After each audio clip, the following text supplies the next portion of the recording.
Ever had that sinking feeling when someone blocks your escape route during a fire? That's exactly how I felt when I found out Karen, the HOA lady next door, was secretly plugging her Tesla charger into my outdoor outlet. The result? My electric bill shot up by $300 every month, without me even knowing. But hang tight, because how my smart power protection system turned her $90,000 car into a useless paperweight is way more satisfying than any thriller you've seen. I'm guessing many of you should be working right now. Don't worry, your secret's safe with me. And trust me, this story is worth your time. But before I dive into this electrifying nightmare, let me give you a little background. They say good fences make good neighbors, but sometimes not even the tallest fence can keep out entitled people who think rules don't apply to them. E grew up in a blue-collar Midwestern neighborhood where respecting other people's property was just how things worked.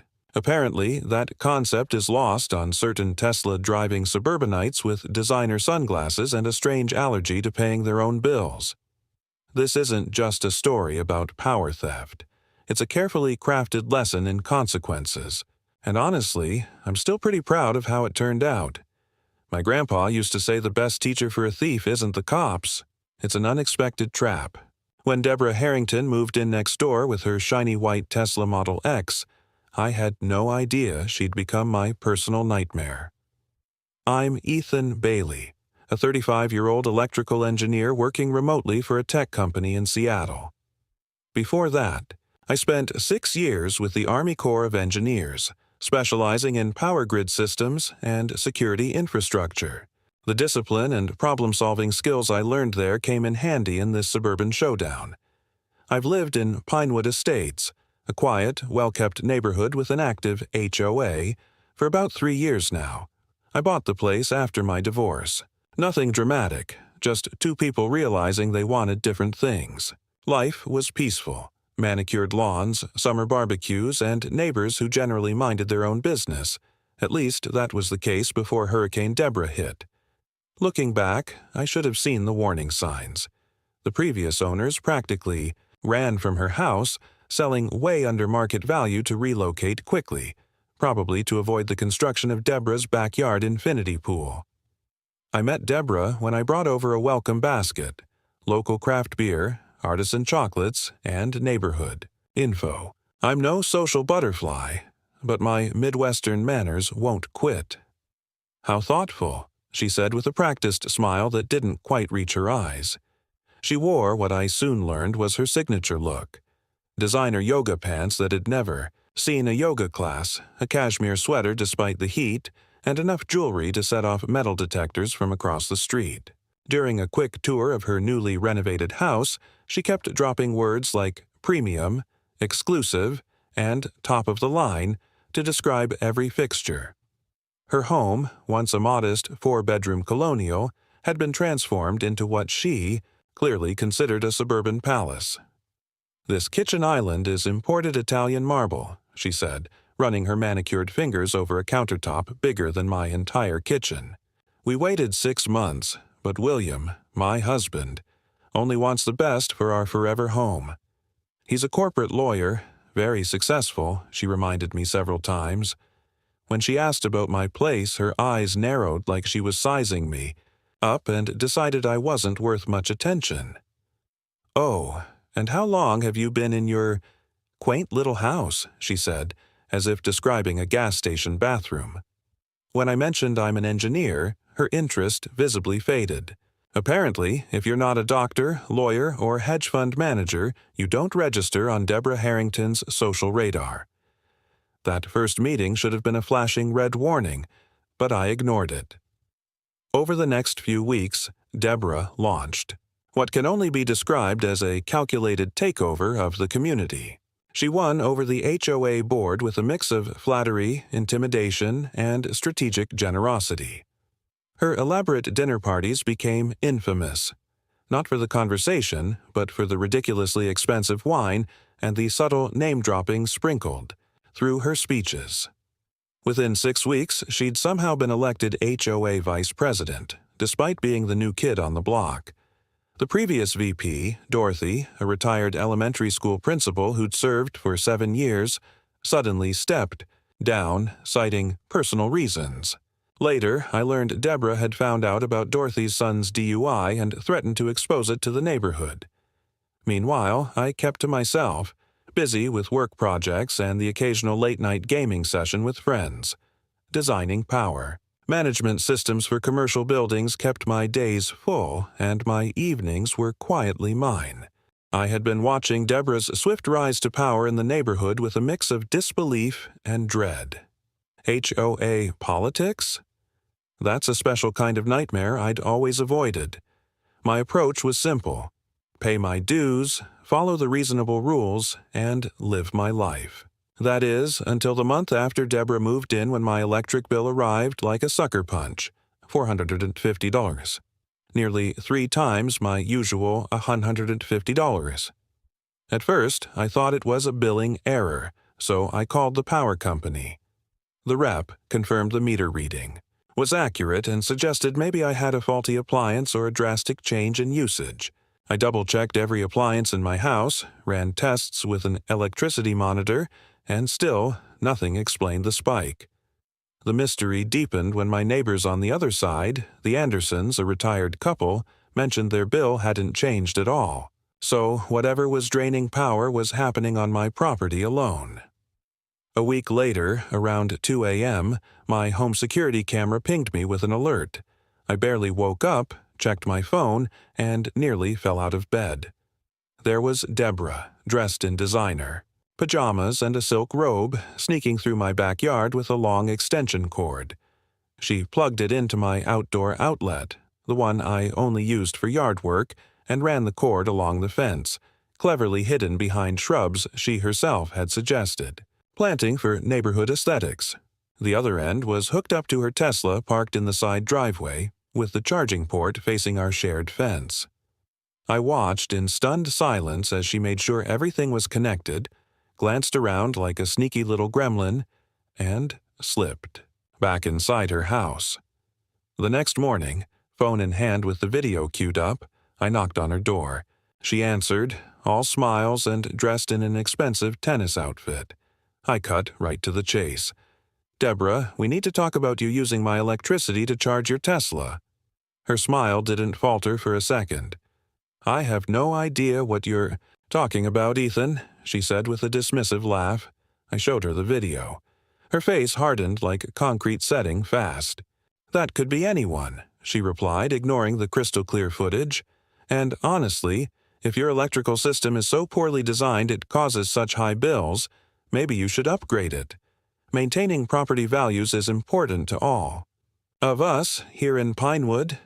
Before slamming the door, she added with syrupy sweetness, "As HOA Vice President, I'd be happy to discuss your landscaping violations sometime. Your hedges are 2 inches above regulation." Walking back home, I knew this was just the beginning. What I didn't know was that this was the opening salvo in a 6-month war that taught me not all Karens are the same. Some are far more dangerous than the viral videos suggest. After catching Deborah red-handed, I took what I thought were sensible precautions. More security cameras, lock boxes over my outdoor outlets. Problem solved, right? Nope. Within 48 hours, I found an official HOA violation notice slipped into my mailbox, accusing me of unauthorized exterior modifications. The lock boxes violated community rules and had to come down immediately. Signed by Gregory Palmer, the HOA inspector, whose clipboard and rulebook he wielded like a knight's sword. But I knew better. It was Deborah pulling strings. Gregory was a 58-year-old ex-corporate middle manager, laid off and now playing cop with an overblown sense of importance. The next day, he showed up at my door, chest puffed out. "Mr. Bailey, I'm here to ensure you comply with the removal notice."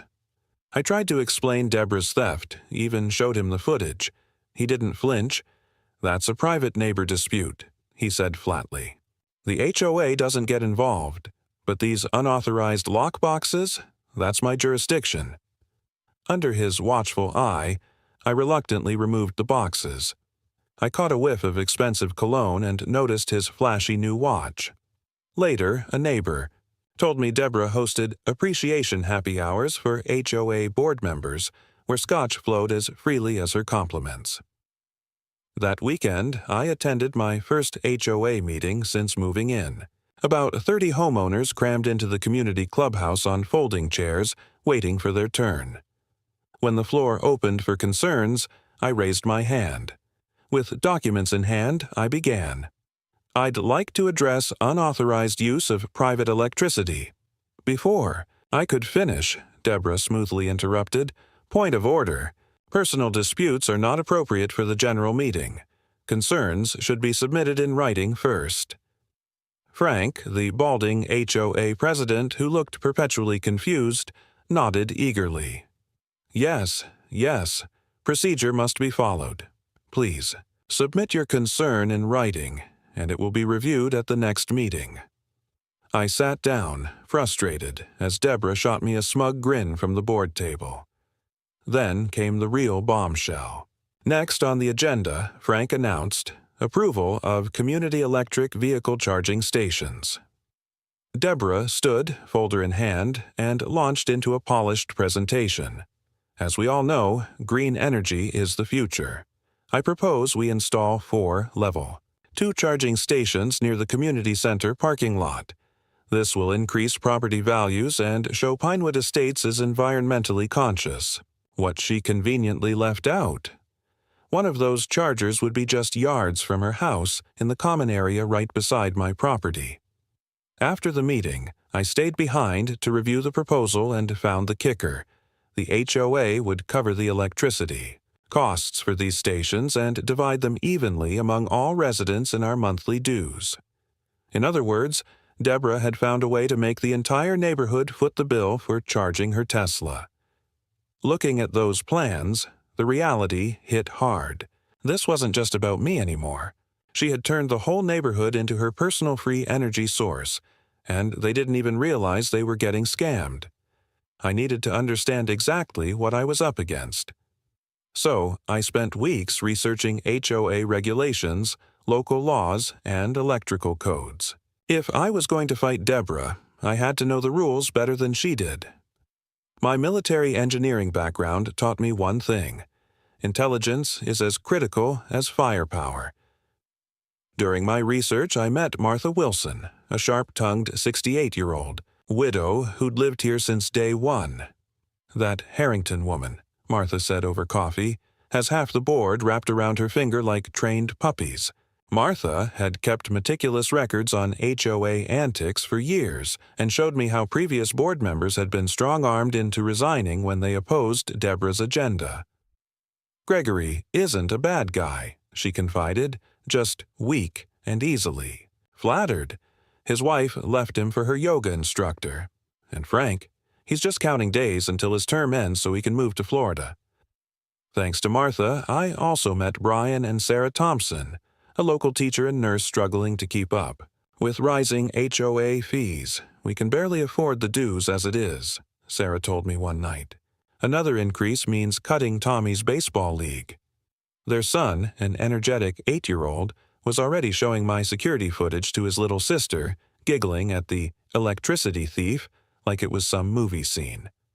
With their help, I began building a case and gathering support. I discreetly installed a power monitor on my main electrical panel to track exactly how much electricity Deborah was stealing, an average of 75 kilowatt-hours each night, which adds up fast. Brian and Sarah helped gather signatures from concerned neighbors, while Martha provided crucial insight into HOA bylaws. By the next meeting, I had a full dossier. Video evidence, power consumption data, cost breakdowns, and signatures from 23 households opposing the charging station plan without individual meters. I was ready, confident. Then, the night before the meeting, Martha called me. "Ethan, the meeting's been postponed," she said, voice tight with frustration. "They claim it's a projector issue at the clubhouse, but I just saw Deborah's car parked outside Frank's house. Something's up." I stood there, folder in hand, watching Deborah whisper to board members the next day at the community mailbox. That's when I realized, sometimes you can't win by playing by their rules.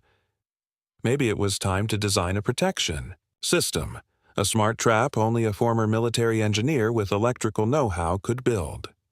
The next morning, I decided to give Deborah one last chance to settle this quietly.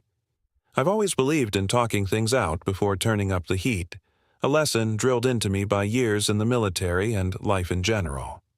So, folder in, hand, packed with videos, photos, and a detailed breakdown of her electricity costs, I headed over to her place. Their home had only gotten more extravagant since they moved in.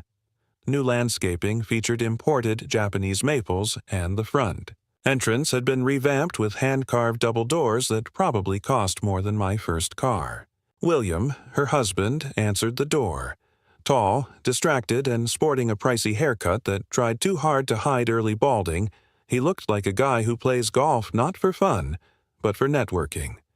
Dressed in a sharp suit, even on a Saturday, his subtle pinstripes and monogrammed cuffs screamed, $500 an hour lawyer. I'd only seen him a handful of times, usually coming home late or leaving early. The classic absentee corporate warrior. "Deborah's at Pilates," he said, glancing at his Rolex with visible impatience. "Can this wait?" His tone made it clear whatever I had to say wasn't important enough to disrupt his schedule. I told him it couldn't wait and laid out the evidence of his wife's midnight electricity heist.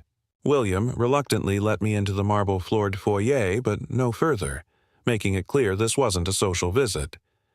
He flipped through my folder like it was a restaurant menu he had no intention of ordering from. "Look," he finally said, handing it back without even looking at the cost details. "This has to be some misunderstanding. It's just a few dollars in electricity, not worth the fuss." His dismissive attitude made it clear that what was a huge sum to me was mere pocket change to him, the kind of guy who wouldn't bend down for a $20 bill because it's not worth his time. Before I could argue, he checked his phone, frowned, and used it as a perfect excuse to cut things short. "I've got a call with Tokyo in 5 minutes, he said, already retreating to his home office down the hall.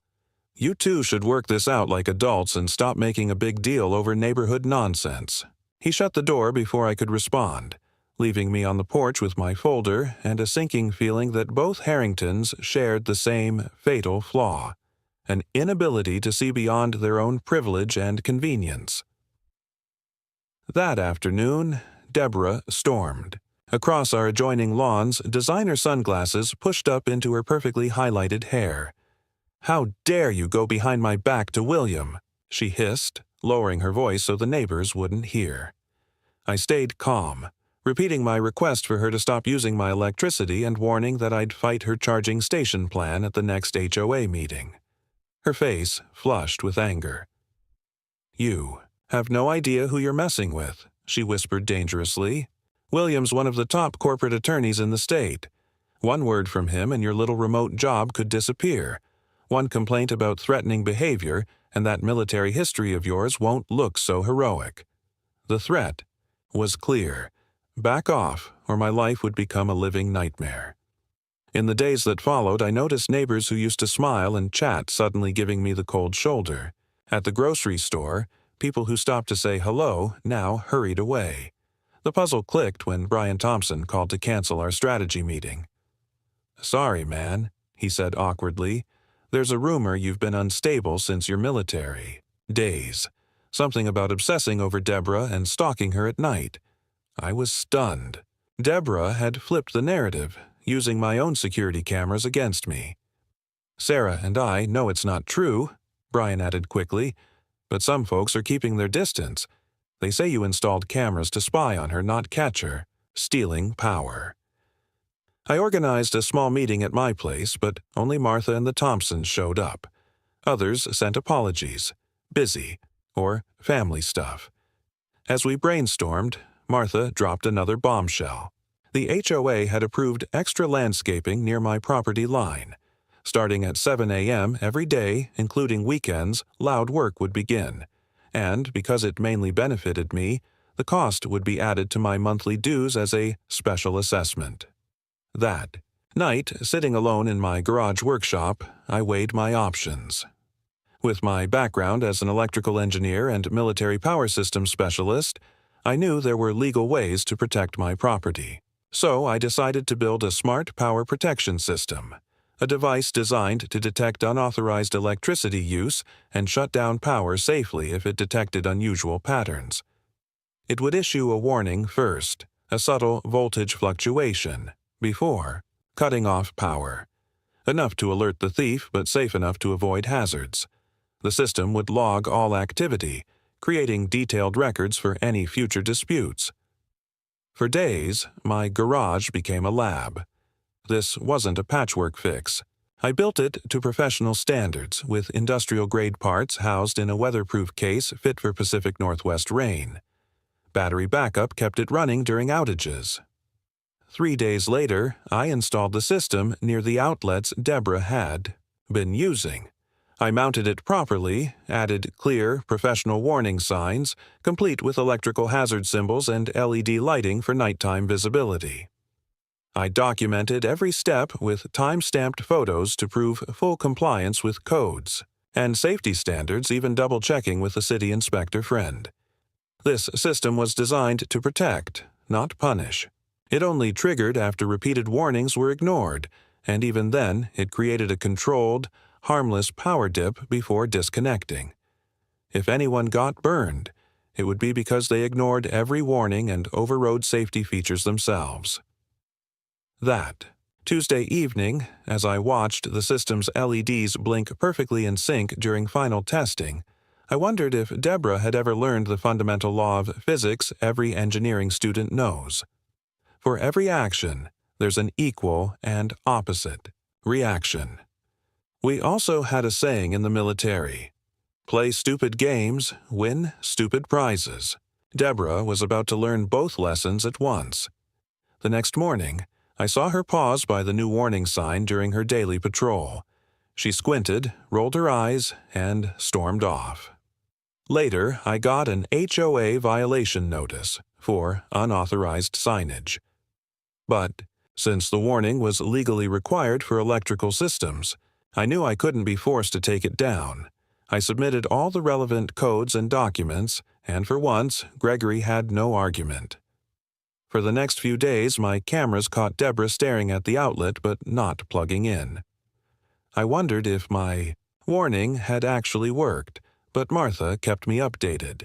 She's testing outlets near the clubhouse now, she reported one evening, but they're not powerful enough for fast charging, and she has to park way too far from her house.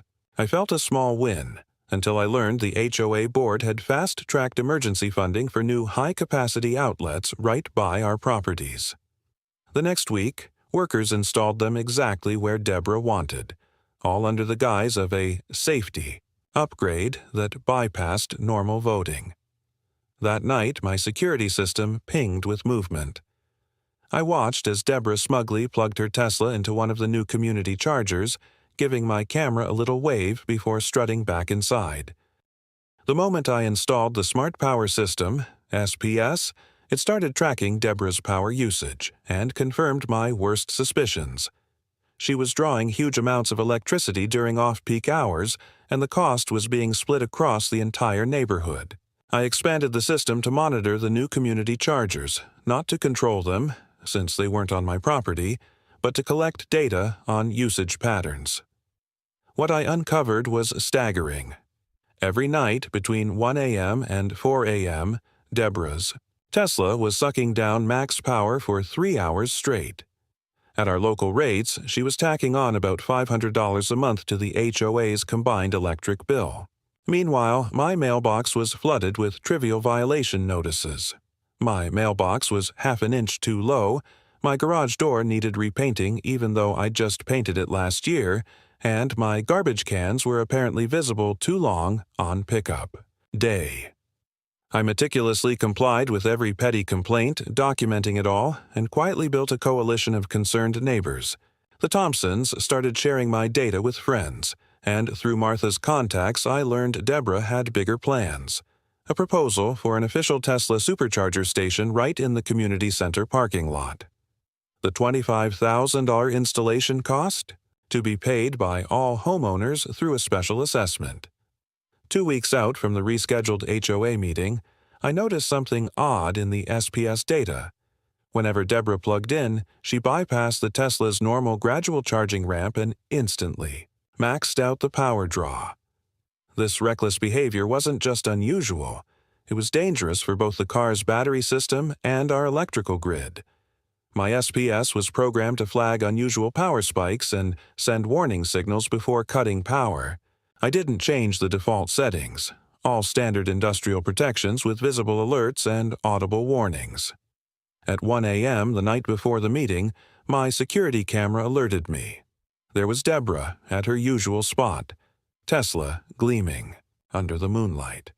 The SPS detected the immediate power surge as she cranked the charge rate to max.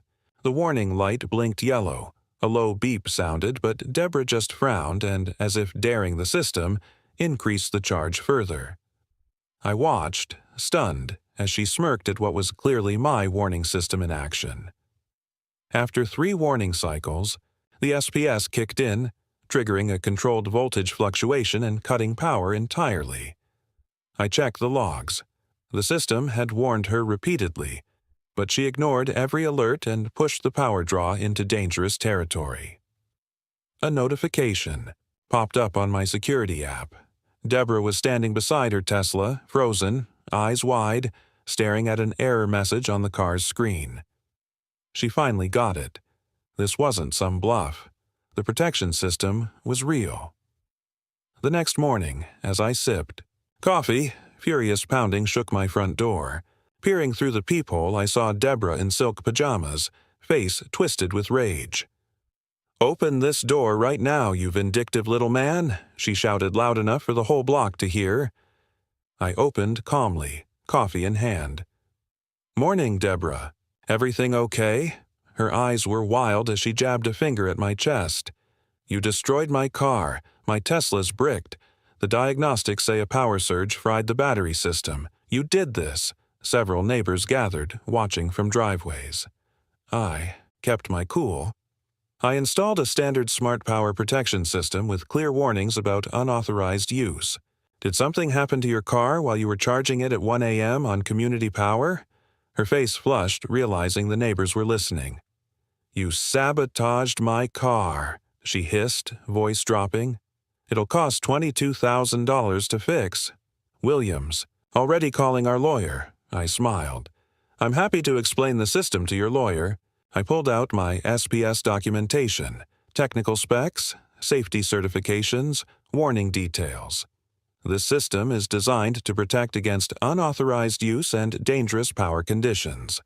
Exactly what happened when you ignored the warnings and increased your charge rate. I gestured toward my security camera feed. "I have footage of you dismissing every warning and deliberately pushing the charge, which triggered the safety shutdown." 20 minutes later, William arrived in his Mercedes, phone pressed to his ear. Ending the call, he nodded curtly. "Ethan, Deborah says you damaged our Tesla with some homemade electrical trap." I handed him the documentation silently. Unlike Deborah, William actually read through it. His frown deepened. "It says the system gives clear warnings before shutting down." "Deborah, did you see any of these warnings?" She muttered something about blinking lights. William continued reviewing the papers, but when I offered to show him the video, he waved me off. No need yet. I laid out the facts bluntly. "William, your wife has been stealing electricity from me in the community for months. I have videos, consumption data, and testimony from neighbors. I tried resolving this with you both before things escalated. Also, misuse of HOA funds for personal gain could be considered fraud, especially by someone on the board directing those resources." William's professional mask cracked slightly. "I see." He turned to Deborah, whose anger shifted into uncertainty. "We need to discuss this at home," he said. As they walked off, I caught him muttering, "22,000? Seriously? And with HOA money?" Later that day, Deborah's Tesla was loaded onto a tow truck headed to the nearest service center. The preliminary diagnosis confirmed severe damage to the battery system, with repairs estimated at $22,000. Not covered under warranty since it was caused by improper charging and ignoring safety alerts. As the car was hauled away, Deborah shot me a venomous glare. "You haven't won yet, Ethan. The HOA will back me." I smiled. "Actually, I've called a special HOA meeting. I think everyone would like to see this video and find out who's been footing your electricity bill all these months." The next week, the community clubhouse was packed for the special meeting. The usual casual greetings were replaced with tense whispers and crowded seats. I arrived early to set up, surprised to see Martha already there, organizing documents with military precision. "Just some light reading," she winked, handing me a thick folder. It contained every HOA financial decision from the past 6 months, annotated with bylaw violations Martha had uncovered. She'd been preparing for this battle longer than I realized. Frank, the HOA president, a balding man with sweaty palms who'd dreamed of retiring to Florida, looked visibly nervous as he called the meeting to order. His hands trembled slightly when he noticed Martha handing out printouts. Deborah sat front and center, decked out in an outfit that probably cost more than most people's monthly mortgage. Her arms were crossed, her expression stormy. William was nowhere to be seen. Apparently, Tokyo needed him again.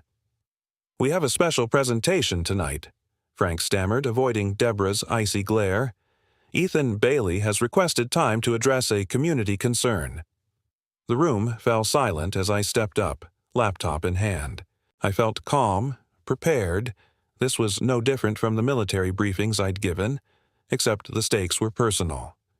As I connected my computer, I noticed Brian and Sarah Thompson giving me encouraging thumbs up, their kids quietly coloring nearby.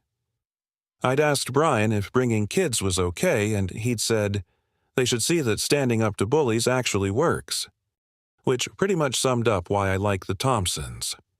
I hooked up my laptop to the projector and began methodically laying out the evidence. Security footage of Deborah stealing electricity, detailed power consumption data, and precise cost calculations. "For the past 6 months," I explained, "the Harrington household has been drawing roughly 75 kilowatt-hours every night from community power sources. At current rates, that's about $500 added to our collective HOA bills monthly." A ripple of murmurs spread across the room as I displayed a graph showing HOA fee hikes perfectly aligning with Deborah's charging schedule. Furthermore, I continued, those emergency electrical upgrades were rushed through without proper voting to facilitate this ongoing abuse. I detailed the smart power system I'd installed, emphasizing it was an industrial-grade certified protection system with clear visual and audible warnings before any power cutoff. "Unfortunately," I said, "the warnings were deliberately ignored, leading to damage to the device being charged." Then I played the video where Deborah blatantly ignored the warning lights and even ramped up her power draw in defiance. Deborah shot up from her seat, face red. "This is character assassination," she snapped. "He's been harassing me with cameras for months, and now this ridiculous show. The board should remind everyone that recording board members without permission violates HOA policy." Her usual air of authority had vanished. From the back, Brian Thompson stood. "My family's struggling to pay these inflated HOA fees," he said quietly. "We had to pull our son from baseball because we couldn't afford the costs. Are you telling us we've been footing the bill to charge your Tesla this whole time?" Voices began to rise. Elderly residents on fixed incomes, young families stretched thin, all feeling the pinch of rising fees. Gregory Palmer, the HOA inspector who had been so quick to cite me, sat silent and withdrawn, staring at his clipboard as if it could shield him from the community's anger. William Harrington was noticeably absent, supposedly called away on a last-minute business trip. Frank, the HOA president, tried to regain control. Perhaps we should form a committee to investigate these claims. Martha Wilson cut him off with a commanding voice. I move for an immediate vote demanding full restitution of all misappropriated funds, Deborah Harrington's removal from the board, and a new election for all positions. The motion was seconded by a dozen voices almost simultaneously. The TDNA vote was a landslide. Deborah and 2 loyalists the only dissenters. The results? Deborah would repay roughly $7,000 in stolen electricity costs. She was removed from the board immediately, and a special election was scheduled for the following month.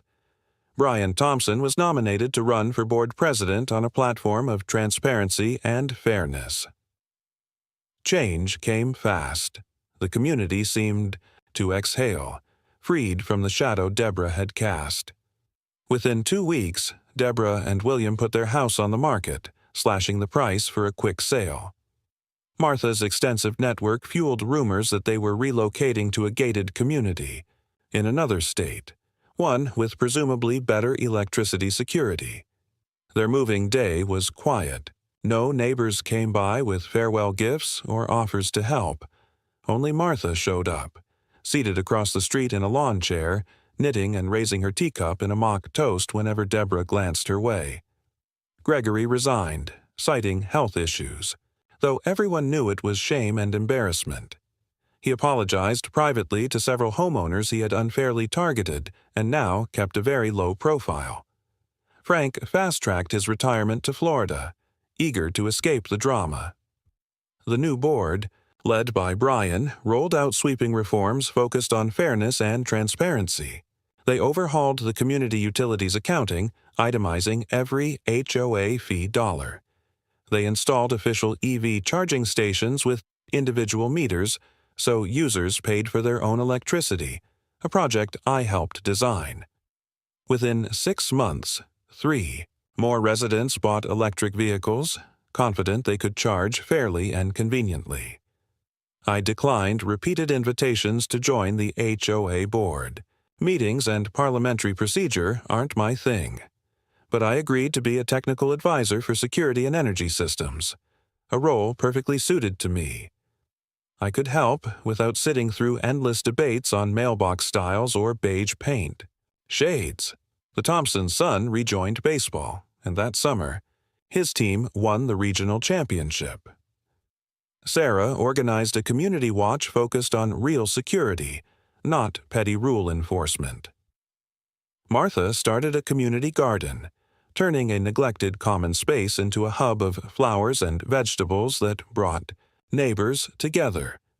Eventually, the house next door sold to a young doctor and her programmer husband, ideal neighbors who were friendly but respected privacy.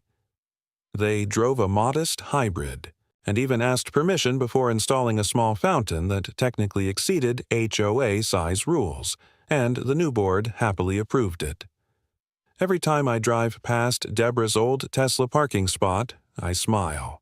There's now a legitimate charging station with a dedicated meter and transparent billing. The irony isn't lost on me. Deborah could have had exactly what she wanted if she'd played fair. Instead, her entitlement cost her $22,000 in repairs, $7,000 in restitution, and whatever they lost in the fire sale home. Sometimes, people who lean on power and privilege forget one lesson. Not all victims are helpless, and an electrical engineer with protection systems expertise can be the most expensive lesson a Karen can ever learn. There's poetry in it. Deborah arrived like a storm, bending rules and disrupting lives, only to be undone by the very electricity she tried to steal, as Martha told me recently over coffee, her eyes twinkling behind her glasses. Karma doesn't need Wi-Fi to find the people who deserve it. I couldn't agree more. Justice sometimes comes through official channels. Other times it arrives in a carefully engineered package, with flashing warning lights entitled, "People really ought to notice." The best part? Our community is stronger now. Neighbors talk more, look out for each other, and trust in the HOA has been restored. We're not perfect, no neighborhood is, but we've learned that standing together against bullies works at any age. And if there's one thing this whole experience taught me, electrical engineering skills might not make you the life of the party, but they sure come in handy when you need to teach someone the true cost of power.